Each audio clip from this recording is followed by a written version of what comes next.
Hegel's Phenomenology of Spirit. Reason. Observing reason.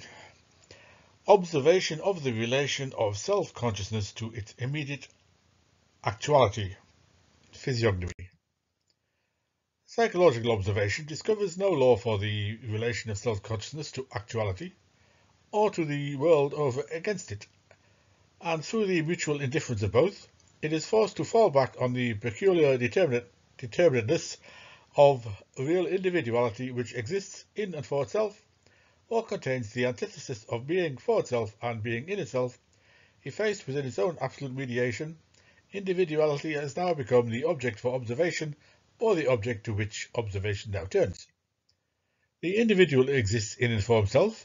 He is for himself or is a free activity, but he is also an intrinsic being or has an original determinate being of his own, a determinateness which is in principle the same as what psychology sought to find outside of him.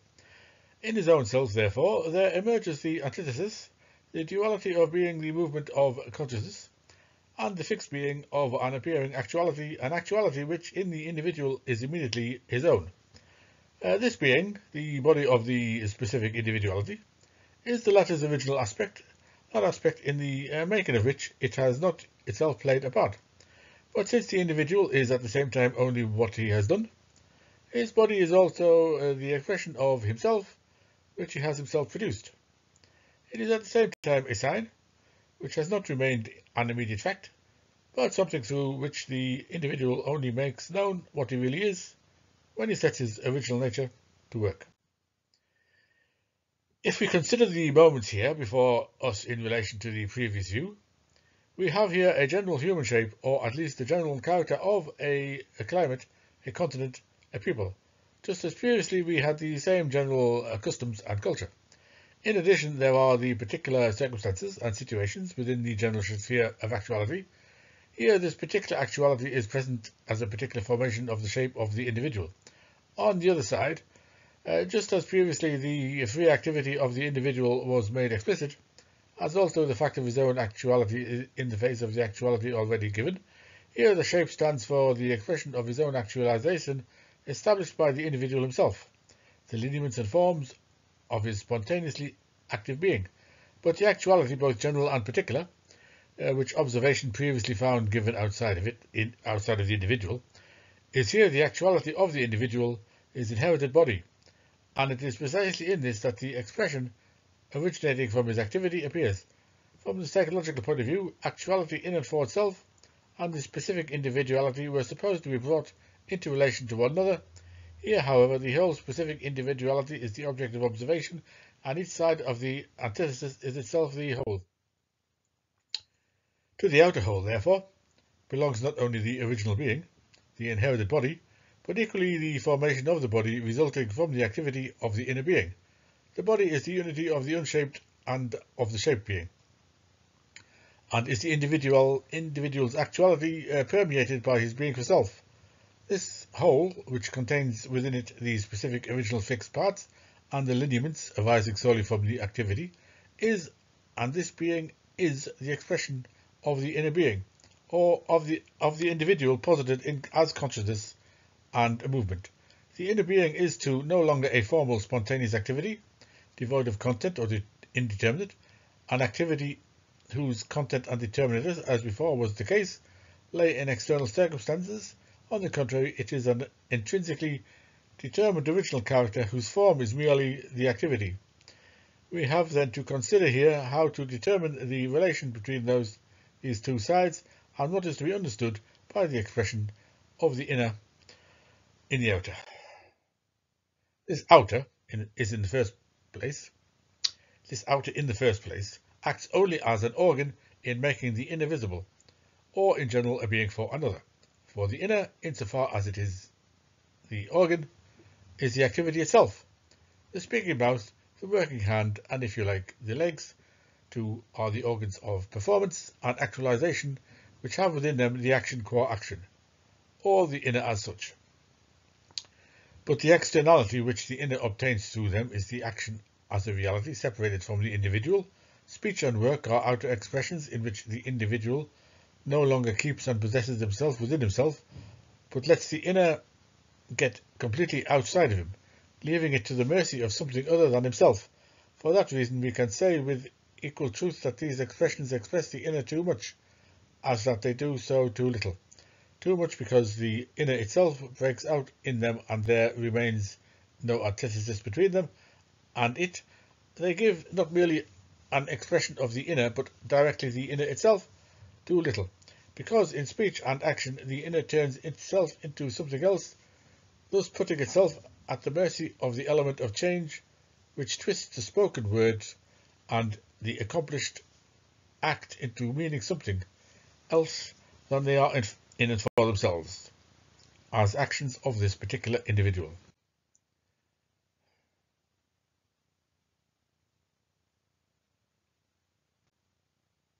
Not only do the results of the actions through this externality of the influences of others lose the character of being something constant in face of other individualities, but since in their relationship to the inner which they contain, they behave as a separated, indifferent externality, they can, qua inner through the individual himself, be something other than they appear to be.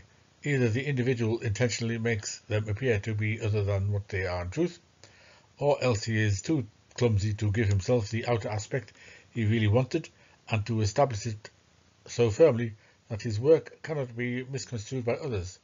The action, then, as a completed work, has the double and opposite meaning of being either the inner individuality and not its expression, or qua external, a reality free from the inner, a reality which is something quite different from the inner.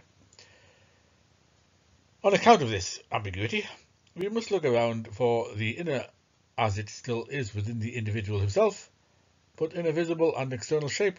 In the organs, however, it is present only as the immediate activity itself, which attains its externalization in the deed, which either does or again does not represent the inner. The organ, regarded in the light of this antithesis, does not therefore provide the expression which is sought. If now the outer shape could express the inner individuality only insofar as that shape is neither an organ nor an action, hence only insofar as it is a passive whole, it would behave as an existent thing, which passively received the inner, as an alien element into its passive existence, and thereby became a sign of it, an external contingent expression, whose actual aspect lacked any meaning of its own. A language whose sounds and sound combinations are not the real thing itself, but are linked with it by sheer caprice and are contingent in relation to it.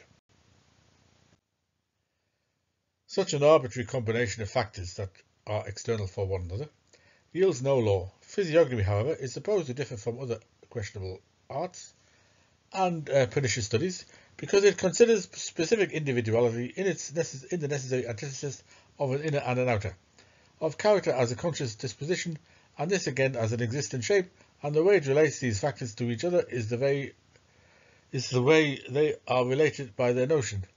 Hence these factors must constitute the content of a law.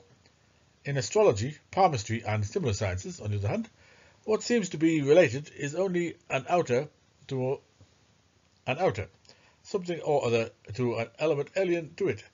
This particular constellation at birth, and when this external element is brought closer to the body, these particular lines on the hand are external factors indicating a longer or shorter life, and the fate in general of the particular individual. Being externalities, they are indifferent toward each other and lack the necessity for one another that ought to be in the relation of an outer to an inner. Admittedly, the hand does not seem to be such a very external factor for fate.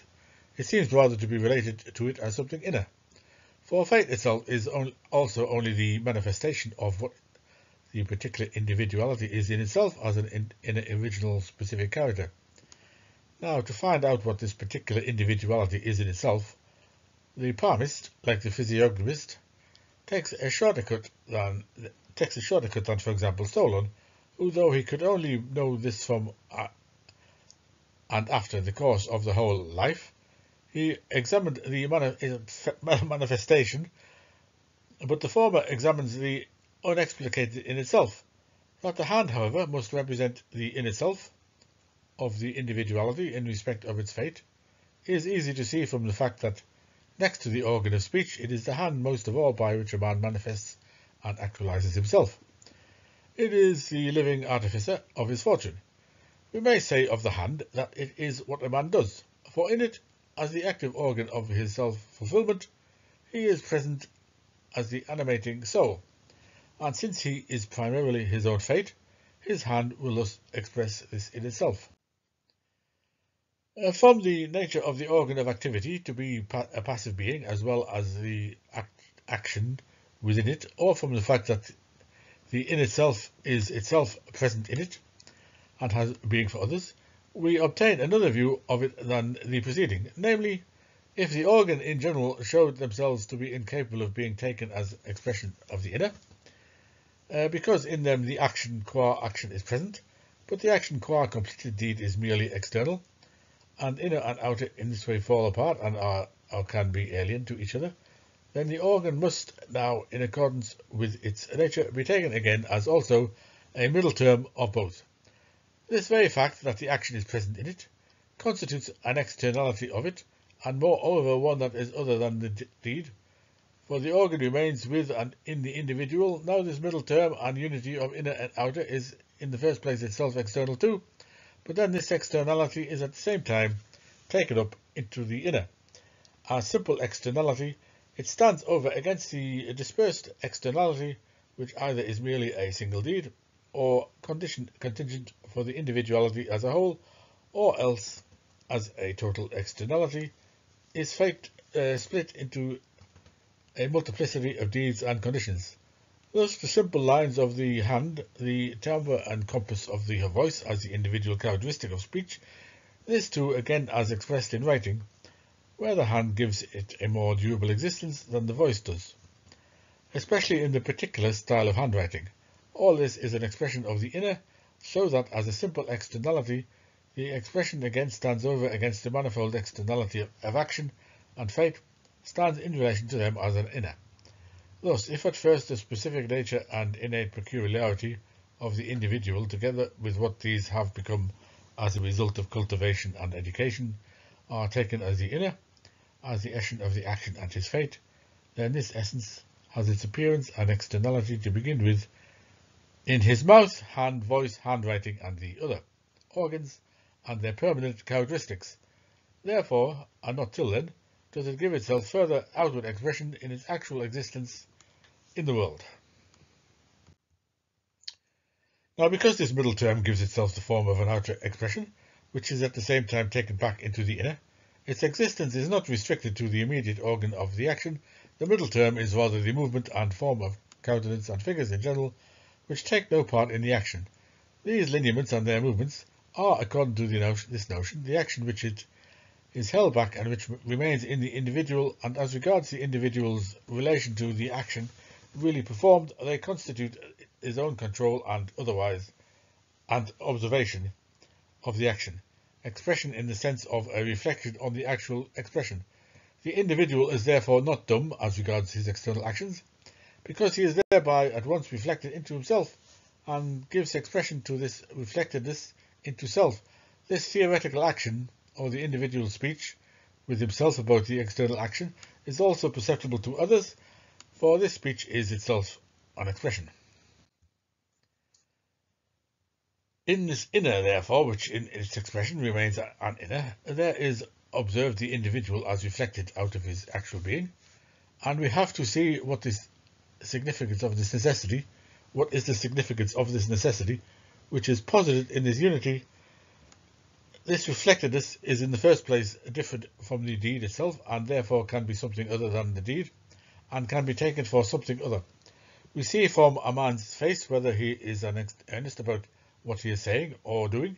Conversely, however, what is here supposed to be the expression of the inner is at the same time an expression in the form of immediate being, and hence is itself degraded to the level of mere being, which is absolutely contingent for the self-conscious being. It is therefore indeed an expression, but at the same time only in the sense of a sign, so that the particular way in which the content is expressed is a matter of complete indifference so far as the content itself is concerned. In this appearance, the inner is no doubt invisible, but it is not tied to this appearance. It can be manifested just as well in another way, just as another image can be manifested in the same appearance. Lichtenberg therefore rightly says, suppose the physiognomist ever did take the measure of a man, it would only require a courageous resolve on the part of the man himself to make himself incomprehensible again for 1,000 years. Just as in the previous relationship, the given circumstances were a passive being, from which the individuality took what it could and wanted, either submitting to or transforming that being, for which reason it did not contain the necessity and essential nature of the individuality, so here the manifest immediate being of the individuality is one which either expresses the fact of its being reflected out of its actual existence and its being within itself, or which is for the individual. It's merely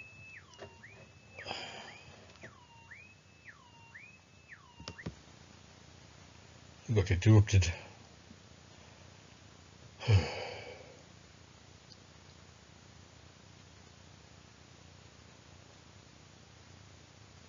For the individuality, it is as much its countenance as its mask which it can lay aside.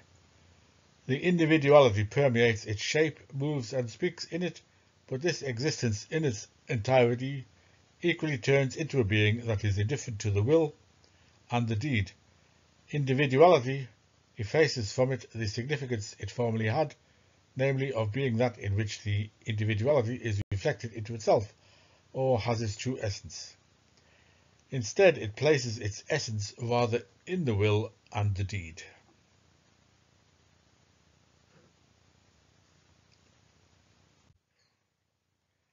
Individuality gives up that reflectedness into self, which is expressed in lines and lineaments, and places its essence in the world it has done.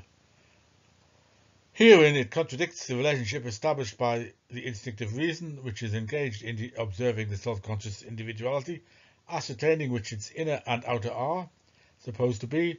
This point of view leads us to the thought which really lies at the base of the science, if one wishes to call it such, of physiognomy. The antithesis which this observation encounters has the form of the antithesis of the practical and the theoretical, both falling within the practical aspect itself, the antithesis of individuality, making itself actual in its doing in the most general sense, and individuality as being at the same time reflected out of this doing into itself, and making this its object. Observation accepts this antithesis in the same inverted relationship which characterizes it in the sphere of experience. It regards as the unessential or outer the deed itself and the performance, whether it be that of speech or of a more durable reality, but it is the being within self of the individuality which is for it the essential inner.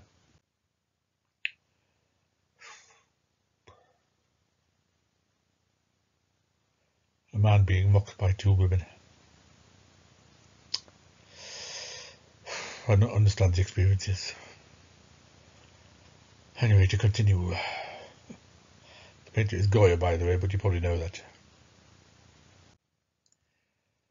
Of the two aspects possessed by the practical consciousness, intention and deed, what is meant or intended by the deed, and the deed itself, observation selects the former as the true inner. The intention is supposed to have its more or less unessential expression in the deed, but it has its true expression in the shape of the individuality. The latter expression is the immediate sensuous presence of the individual spirit. The inwardness, which is supposed to be the true inner, is the particularity of the intention and the singleness of the being for self. Both together are the spirit as only meant or intended. What observation has for its objects is thus an existence which is only meant, and it looks for laws between such existences. The forming of opinions prima facie about the presumed outward presence of spirit is natural or everyday physiognomy, the over-hasty judgment formed at first sight about the inner nature and character of its outer shape. The object of this opinion is of such a kind that its essence involves its being in truth something else than merely sensuous immediate being. True, it's also just this reflected as into self, out of sense, in sensuous form, and this which is visibly present as a visibility of the invisible is the object of observation. But just this sensuous immediate presence is the reality of spirit only for mere opinion, and observation, in keeping with this aspect, busies itself with the presumed existence of spirit, with physiognomy, handwriting, sound of voice, etc. It connects such existence with just such a presumed inner. It is not the murderer, the thief, who is recognized, but the capacity to be one. The fixed abstract quality thereby gets lost in the concrete, infinitely determinate character of the particular individual, which now demands more skillfully contrived delineation than those qualifications are. Such ingenious delineations are certainly say more than the qualification murderer, thief, good-natured, unspoiled, and so on, but they are far from being adequate for the purpose, which is to express the presumed being or the particular individuality, as inadequate as the delineation of the bodily shape, which go no further than a flat forehead, a long nose, etc. For the individual shape, like the individual self-consciousness, is qua a being that is meant inexpressible. The science of knowing men, which deals with the supposed human being, like the science of physiognomy, which deals with his presumed reality and aims at raising the unconscious judging of everyday physiognomy to the level of knowledge, is therefore something which lacks both foundation and finality. It can never succeed in saying what it means, because it merely means, and its content is something merely meant.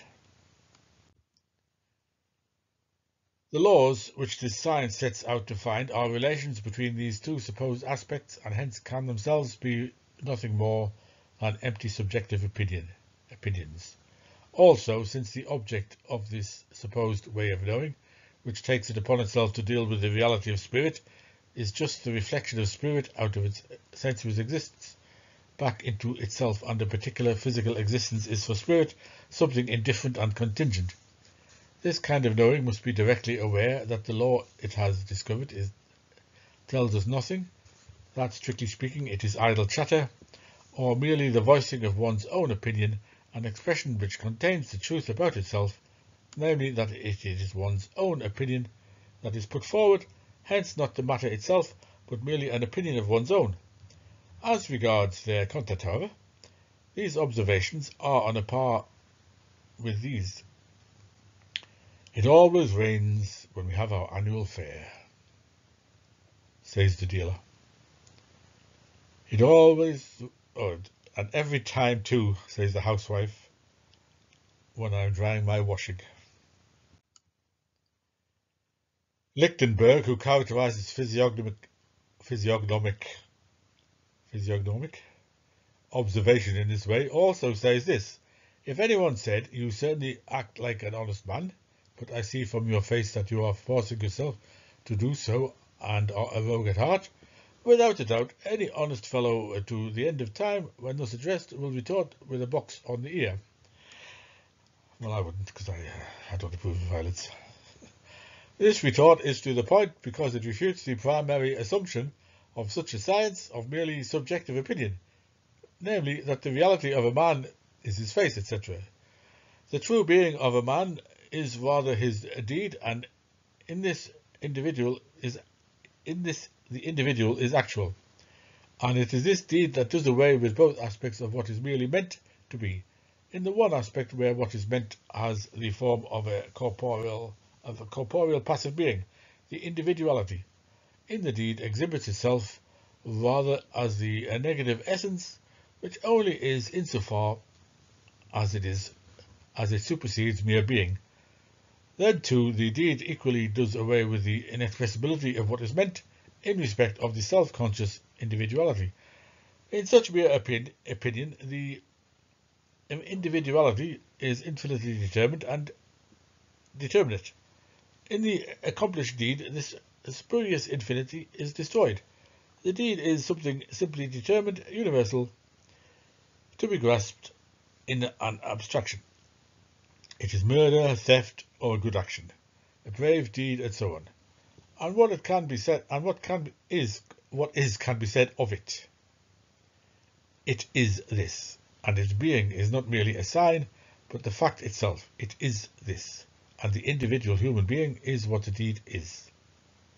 In the simplicity of this being, the individual is for others a universal being who really is and who causes and who ceases to be something only meant. It is true that in the deed he is not explicitly present as spirit, but when it is a question of his being qua being, and on the one hand the twofold being of bodily shape and deed are contrasted, each purporting to be what he actually is, then it is the deed alone that must be affirmed as his genuine being, and his face or outward appearance, which is supposed to express what he means by his deeds, or what anyone might suppose he merely could do.